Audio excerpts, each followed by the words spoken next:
Assalamualaikum warahmatullahi wabarakatuh.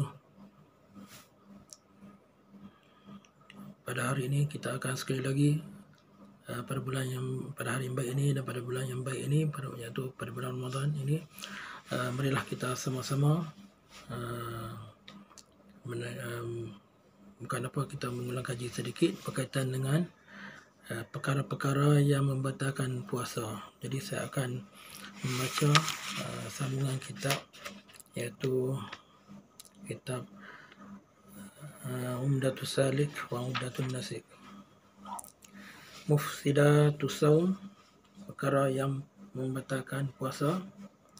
Wa in akala aw syariba aw aw syariba dukhan, dan jika makan ataupun minum juga mungkin isap rokok, awistata, adkhala al-sut alladhi huwa nushuk fi fihi ma jazbihi biwasitah nafs ila hayushum, wa mislu sut duhnun aw ma'un fi hadzal hukmi.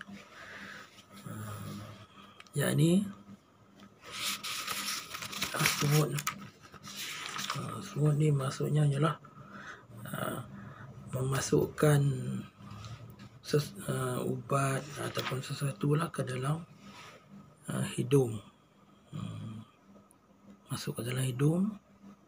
Jadi berserta dengan penarikannya itu, ubat tu dia masuk melalui hirupan, kita hirup ataupun sedut dengan nafas kita sampai kepada hayushum,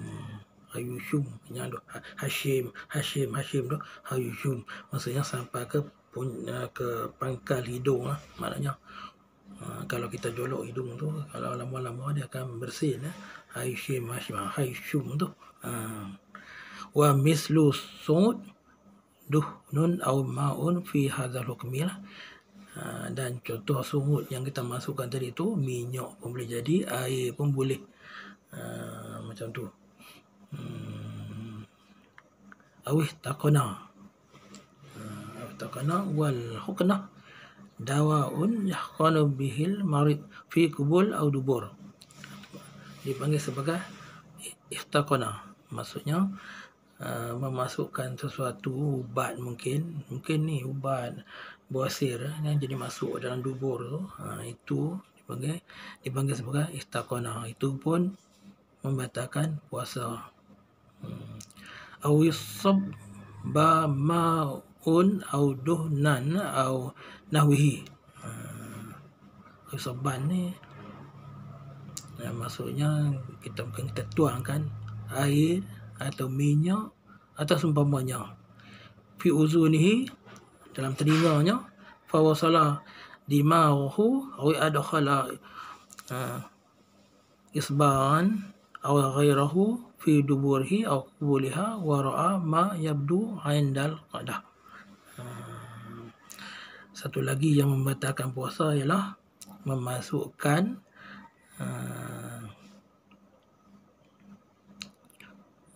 iaitu masukkan jari-jari atau selain padanya lah pada duburnya lah, ataupun kubulnya, kemaluan hadapan.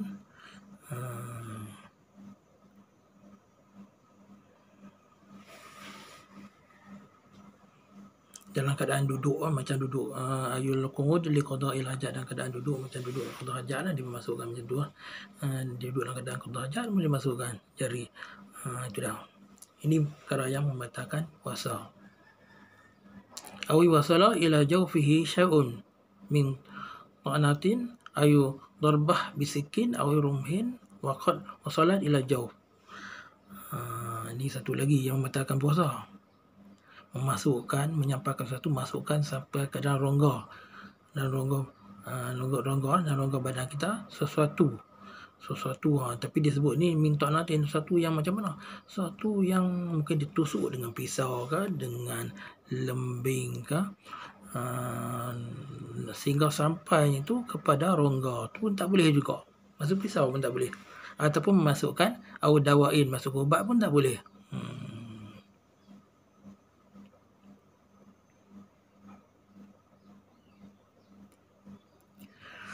Di sini disebut wala yuftiru shaim iza haqna bidawain biwasitatil ibrah tibbiyah fil udli awil warid. Jadi di sini dia kata dan tidak maksudnya tidak membatalkan puasa lah. Dalam keadaan memasukkan ubat dengan perantaraan jarum doktor. Jarum doktor.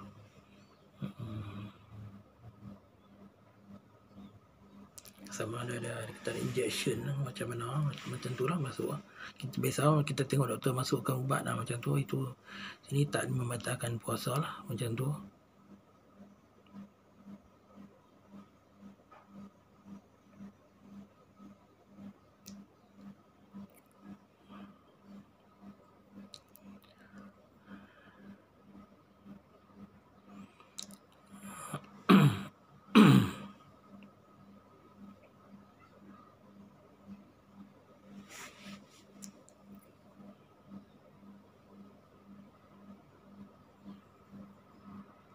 Dan satu lagi yang membatalkan puasa pula, kita panggil qaid ataupun taqayyan. Qaid kita selalu bunyi qaid muntah terus macam tu. Jadi bila muntah tu maknanya muntah dengan sengaja lah. Itu juga membatalkan puasa. Di sini sebut qaid. Wa yushtaratu fihi al-umd wal qudrah ala manhi fala ghalab al-qaid was as-shaim lam yutir. Jadi macam maknanya di sini, ini cara di sini ialah muntah dengan sengaja lah. Dan kita berupaya untuk menahannya. Tapi macam tu. Tetapi sekiranya kita tak berupaya untuk macam tak sengaja, itu tak membatalkan puasa lah. Ini yang sengaja maksudnya. Awi jamaah as-shaim walau lam yunzal, ataupun jamaah ni jima' lah. Awi basyara fi ma dunal farji fa anzala aw istimna fa anzala mahraman kana inzal ka irajuhu bijadihi aw ghairi muhrim ka irajuhu bijadi aw zaujatihi. Jadi satu lagi iaitu sama ada satu berjima' membatalkan puasa, satu lagi basyara ni mungkin dia sentuh dengan kulit itu ataupun bukan dengan farash lah. Kemudian anzal tu maknanya keluar mani ataupun cara lain lah, mungkin guna tangan dan sebagainya. Mahraman lah kerana inzal tu kairajuhu menjadi seperti mengeluarkannya tu dengan tangannya. Oi mahram kairajuhu bijadihi zaujati, ataupun yang ataupun mengeluarkan dengan tangan mungkin isterinya dan sebagainya. Macam itulah. Jadi maknanya membatalkan puasa. Sama ada dia keluarkan itu dengan tangannya sendiri, itu memang haram lah. Tapi kalau dia keluarkan dengan mungkin dengan tangan isterinya tu tak haram. Tapi walaupun begitu membatalkan puasa. Kedua-duanya membatalkan puasa. Awi balagha fi madmadah, ataupun melampau-lampau dalam di segi fil wudu', dalam wudu' kita berkumur-kumur melampau sangat fil wudu' atau usli, ataupun sama ada dalam keadaan wudu' atau mandi. Awal istinsyaq fa nazala jawfahu, ataupun istinsyaq ni menyedut air itu masuk sampai ke dalam rongga melampau sangat. Fa iza nazala ila jawf sya'um min ajliha dar.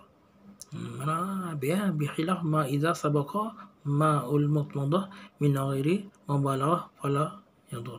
Tapi kalau sekiranya tidak melampau sangat, tak sampai berlebihan, tak melampau, maka itu tak membatalkan puasa lah.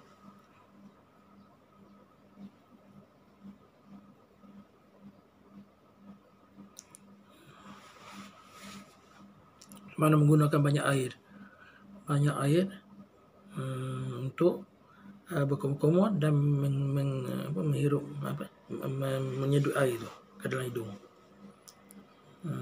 Using so much water to rinse out the nose and mouth in ablution, wuduk, or the purificatory bath, or slow that some reaches the stomach. Sampai kadang-kadang sedut masuk sampai ke dalam perut kita, mungkin sampai macam tu lah.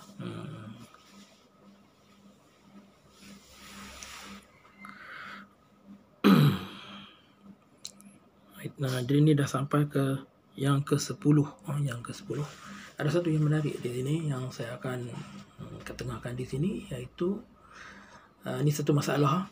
Jika menggaru-garu ia akan zakarnya kerana sangat gatal atau barang sebagainya, maka lalu ia inzal, tiadalah batal puasanya.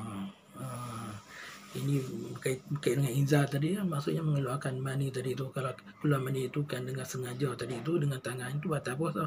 Tetapi ini bukan sebab apa, sebab dia gatal. Ada setengah orang tu dia gatal, mungkin kena penyakit apa tu, penyakit yang dipanggil sebagai kurap ataupun sengkelar dan sebagainya tu. Maknanya garu-garu gatal adalah garu-garu terlampau entah macam mana, inzal. Bila inzal, dalam kes ini tak membatalkan puasa. Itu memanglah ini agak itu sikit, tapi dia ada satu masalah yang kita perlu ketahui lah. Mana ia tidak membatalkan puasa.